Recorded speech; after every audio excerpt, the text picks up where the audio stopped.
'Di ba? O ngayon, eto naman po mga kababayan, may utos na naman po tayo o may pakiusap na naman po tayo sa Interpol, mga boss chief amo, sir.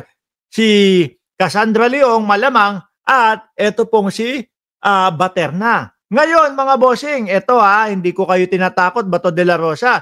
Yung tipo bang tayo lagi, yung nakikipag-usap tayo lagi yung humihiling sa Interpol na, "Uy, pakihuli naman kasi nakawala sa amin." Ngayon kapag ka ang Interpol naman ang humiling sa Pilipinas, mga bossing, 'di ba? 'Pag ang Interpol naman ang humiling sa Pilipinas kasi po humiling ang ICC sa kanila, paki-serve naman ng warrant of arrest nitong si Bato de la Rosa. No, ngayon Interpol naman makikiusap sa amin, "Oh, mga kapulisan, no, baka naman pwede, PNP, Pambansang Kapulisan ng Pilipinas, baka naman po pwede makapakitulungan kami na arestuhin si Bato de la Rosa." 'Yan mga kababayan, tingin niyo ang 'pag sinabi ng Pilipinas, "Ay naku, sorry, hindi pwede." No? Hindi pwede kasi si Bato de la Rosa, Pilipino, ganito, et cetera, et cetera. Ay, baka naman po 'pag tayo na yung humiling sa kanila, wala na.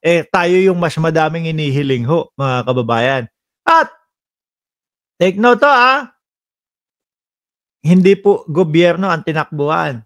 ICC tatakbo sa Interpol, kagaya nung kay dating Pangulong Duterte, Interpol tatakbo, konektado po kasi ang PNP, no, sa Interpol. Sila, sige, wala tayong magagawa, no? Kordonan ang Senado. Mayayari na si Bato de la Rosa, mga bossing.